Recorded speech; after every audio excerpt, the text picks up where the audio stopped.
19 September. Medewerkers van God in die buurt.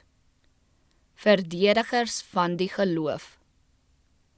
Stry kragtig vir die geloof, wat eenmaal aan die heiliges oorgelewer is. Judas 3. Misdade van allerlei aard is aan toeneem in die wêreld, en die aarde word besoedel deur sy bewoners. Die ewige planne van God moet nou haas vervul word, en die einde van alle dinge is op hande. Nou is die tyd dat almal wat 'n kennis van die waarheid van God het, hulle onder die bloedbevlekte vaandel van Prins Immanuel moet skaar. Hulle moet hulle plekke volstaan as verdedigers van die geloof wat aan die heiliges oorgelewer is. Hulle moet aan die wêreld toon wat dit beteken om die gebooie van God te onderhou en die geloof van Jesus te hê. Hulle moet hulle lig met duidelike, helder strale laat skyn op die weg van diegene wat in duisternis wandel.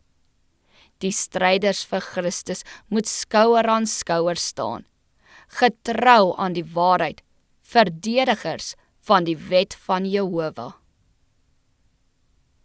Diegene wat afwyk van die duidelike voorskrifte van God, sal die dwaling ondersteun en hulle teen die stryders vir Christus skaar.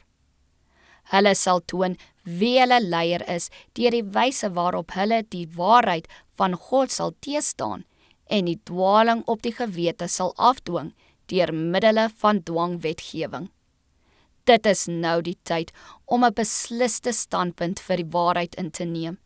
En soos God aan elkeen sy mate van invloed toebedeel het, moet hy dit tot eer van God en te behowe van sy medermens uitoefen.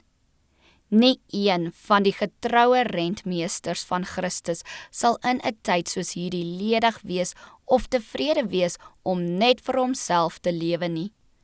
Wie met Christus in gemeenskap is, sal besef dat daar oral siele is wat deur hulle hulp, voorbeeld en invloed bevoordeel kan word. Hulle sal besef dat hulle verteenwoordigers kan wees deur wie Christus sal optree om mense te red vir wie hy gesterf het. Dit behoort die ondervinding te wees vir almal wat voorgee dat hulle die derde engelse boodskap glo. Oud en jonk behoort 'n ryke, blye, oorvloedige ondervinding in die godsdiens van Christus te hê.